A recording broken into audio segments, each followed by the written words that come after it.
Bonjour Ewan, Bonjour, donc tu es le chanteur des Wailing Trees, c'est ça, exactement. Voilà. Alors tu vas donner un concert au Ninkasi Kao le jeudi 19 novembre. Exactement, exactement, c'est une Alors, date super importante pour nous. Voilà, alors toi et vous êtes 7 en tout, c'est ça?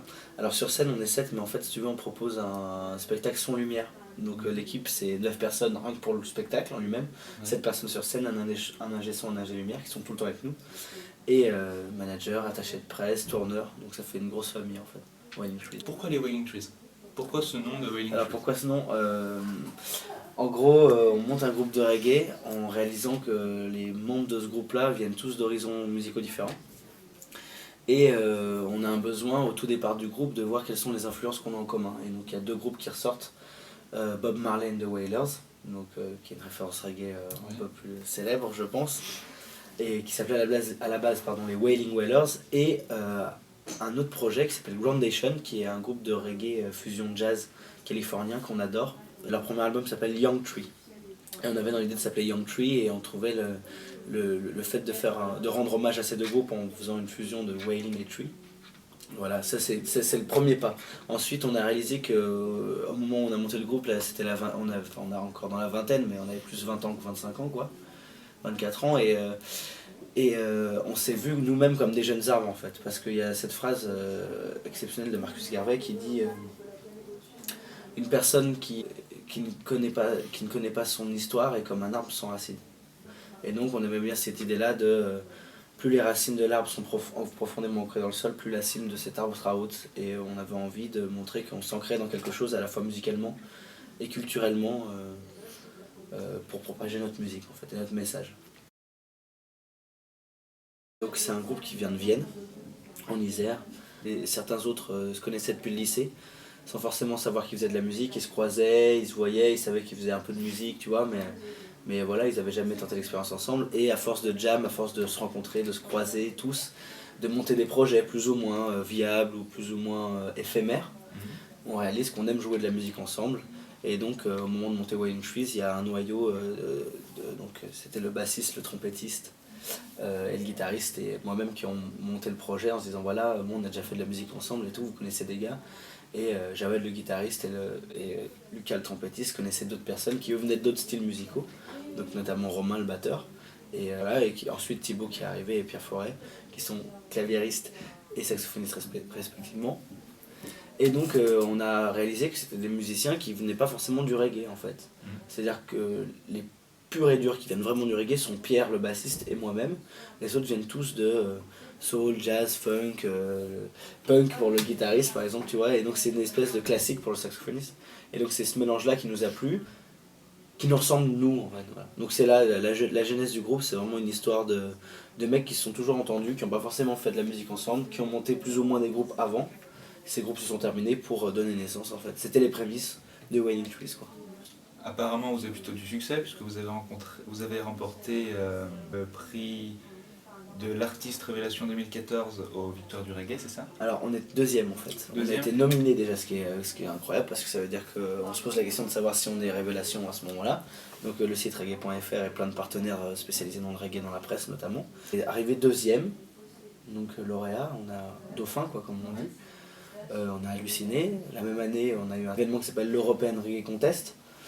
Je pense que tu allais peut-être y venir, mais c'est un tremplin qui est organisé par les plus gros festivals. Donc, tous les partenaires organisateurs de ce festival sont les festivals reggae, comme le Reggae Sunska, le Summer Jam, le Rototom, l'Over Jam.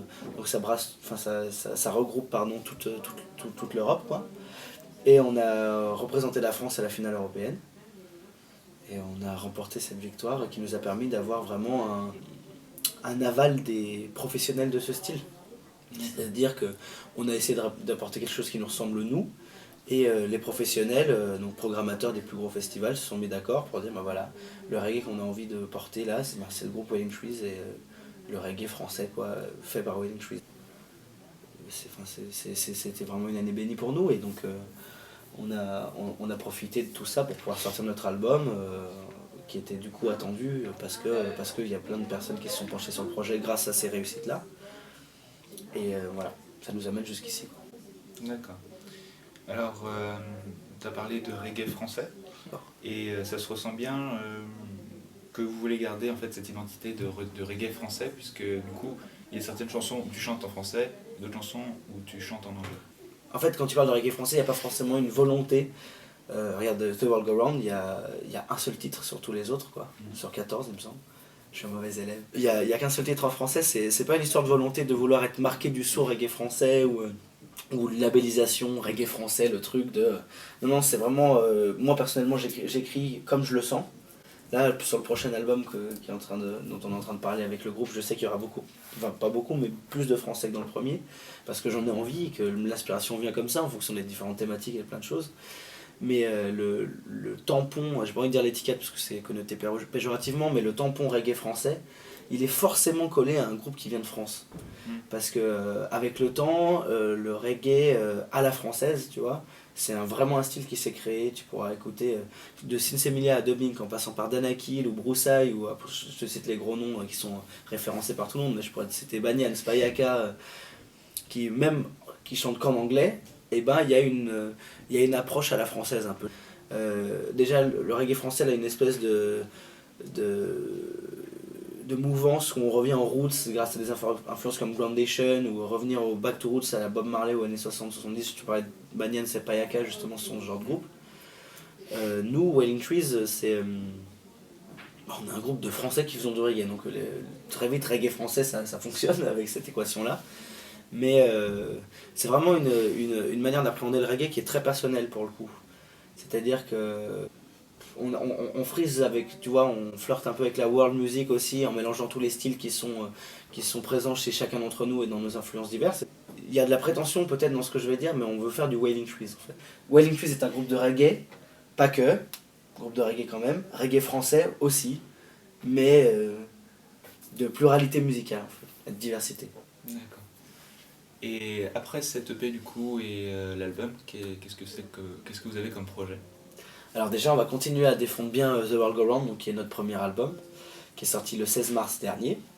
On va le défendre parce que c'est quand même un sacré travail qu'on a fourni et on est encore fiers de le présenter, de le jouer, de le faire vivre, au moins pendant une bonne tournée là encore. Là dans l'immédiat il y a la date du jeudi 19 novembre qui est dans 2 jours, donc c'est une date super importante pour nous, on invite Payaka et on sent la soirée, on sent que ça va être une belle soirée. Il y a, donc continuer, donc il y a des clips qui vont sortir normalement d'ici quelques temps.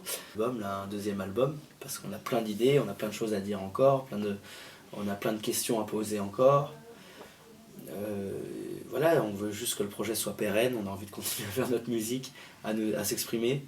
C'est marrant parce que pour resituer dans le contexte de l'interview qui est en train de se passer maintenant, on sait tout ce qui s'est passé donc vendredi dernier, pardon. Donc la tragédie au Bataclan, enfin dans Paris quoi. Tu me demandes la question du futur, il y a une vraie question à se poser sur le futur, il y a une vraie question à se poser sur l'avenir de notre monde en fait, clairement. Et justement on n'a pas envie de réagir avec hésitation, on n'a pas envie de réagir avec peur.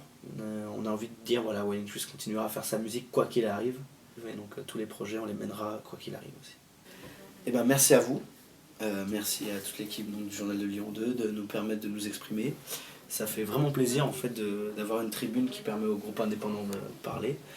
Je dis souvent cette phrase en fait, c'est une phrase de mon guitariste, donc Jawed, je suis très fier à chaque fois que je la dis, je le cite parce que il m'a mis une baffe le jour où il m'a dit ça. C'est l'utopie est un mot qui a été inventé par des gens qui veulent qu'on arrête de rêver,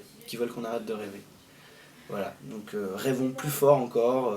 Face à tous les obscurantismes, les barbaries en tout genre.